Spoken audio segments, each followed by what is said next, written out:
Free agents post draft.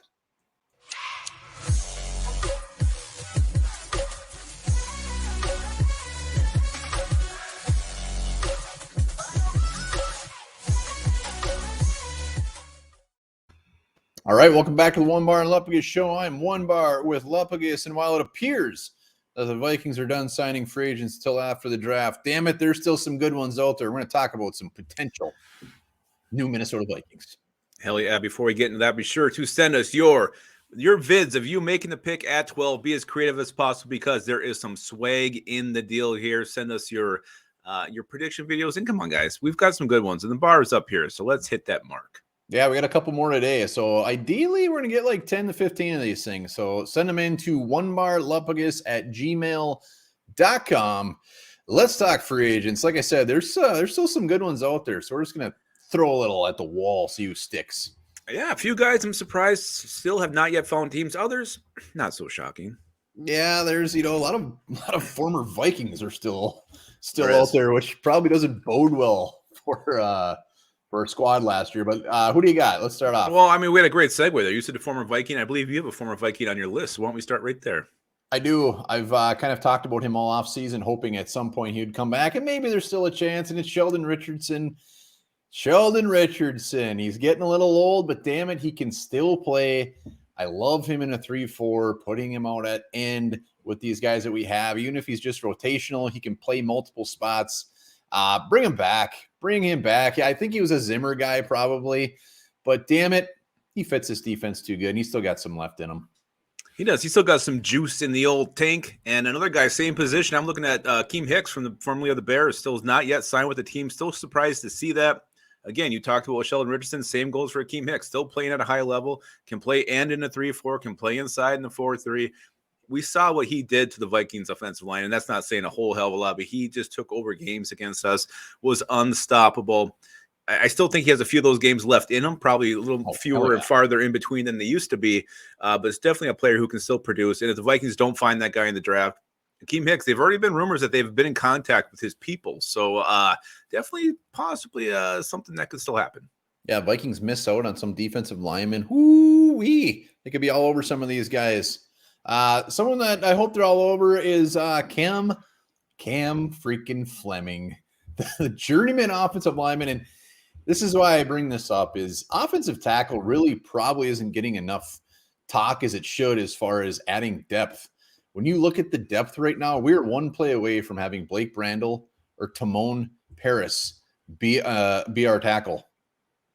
Well, that should cause you to not feel good. It's horrifying. You got Oli Udo who can play tackle. You also got Jesse Davis can play tackle. Not very well, either one of those guys, but none of those options are good. So I do, you said it though. It's an underrated need, whether they hit that up in the draft or not. But Cam Fleming, why not? I mean, I don't think he's great, but he's definitely better than Blake Brandel and that Timon and Pumbaa guy you said. Well, Fleming, 46 games started. He's only 29 years old. Last year, he signed a one-year deal for under $2 million with the Broncos. He got ties to Chris Cooper, who is now obviously the Vikings offensive line coach. So I like him. He's good depth. I don't want him to start 17 games, but he's good, cheap depth. And I don't want a rookie 4th round or 5th round guy coming in. I want some old crusty dude that's done it before as a backup. I'm shocked he's only 29 years old. I would have swore he was like 35. Crazy. Crazy. Well, I got a guy too, also with some Denver ties. It's a center. It's not JC Treader. You know why it's not JC Treader? Because I saw on Twitter someone wrote, "Hey, come Minnesota." He wrote like "F that" or something. That wasn't real. So, hey, you wouldn't think so because why would you burn your bridges? It like wasn't that? Real. Well, it looked real when I looked at it. Photoshop, baby. Anyway, Matt Heridis, the center. He was the Panthers last year. Season cut short due to an ACL injury. This guy's been pretty damn solid in his career. 22 PFF grade, was a little bit better than Garrett Bradbury. So you're getting a slight upgrade here. A guy who I think can come back and play at a pretty high level. Again, he knows the system. So I think Matt Heridis, a guy who's really kind of flying under the radar, some of the Vikings could look at if they don't find a center or they want to bring in some veteran competition for Bradbury. Yeah, I wanted him, was it a couple off seasons ago? Really, He was kind of a really hot number at center. And right now our backup center is Austin Schlottman. Ugh, yuck. Maybe he's a hidden gem. My last guy, edge rusher again. if we miss out on somebody early. Rasheem Green, how old do you think he is? I'm gonna say 27. He's 24. It seems like it was like last year he was in the draft. I can't believe he's already a free agent. He's 24 years old, already a free agent. I do not have any idea why this guy hasn't been signed. I'm not saying he lit it up. He's a former third or fourth rounder. He's the one from USC? Yeah, Seattle. Seahawk? Yep. So he's still unsigned and a lot of untapped potential there. He had a 6.5 sacks last year, and it just seems odd to me that someone so young is not signed. And I would love everything about him being in our rotation.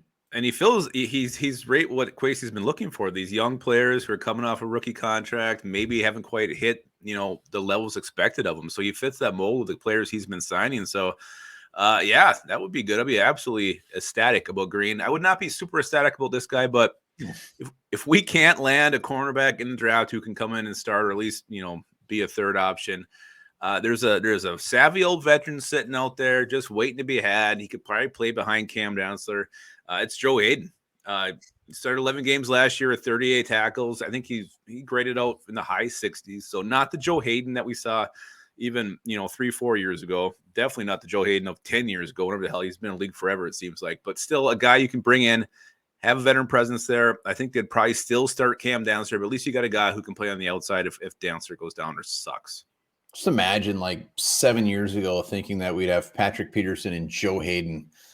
So yeah, I'd be all for it. Why not? We'd have to really miss in the draft, but yeah, you'd have to do like our dream or our nightmare scenario where we just missed on a corner, didn't hit one until like round 5. Wow. All right, well there you have it. There's 6 free agents that the Vikings could be looking at post NFL draft. Post also a very gross cereal. I don't even want to think about post draft. It's making me sad already. I know. We won't think about that till later. All right. Well, think about this instead of thinking about life after the draft. Dogs love squeaky toys because they sound like small dying animals.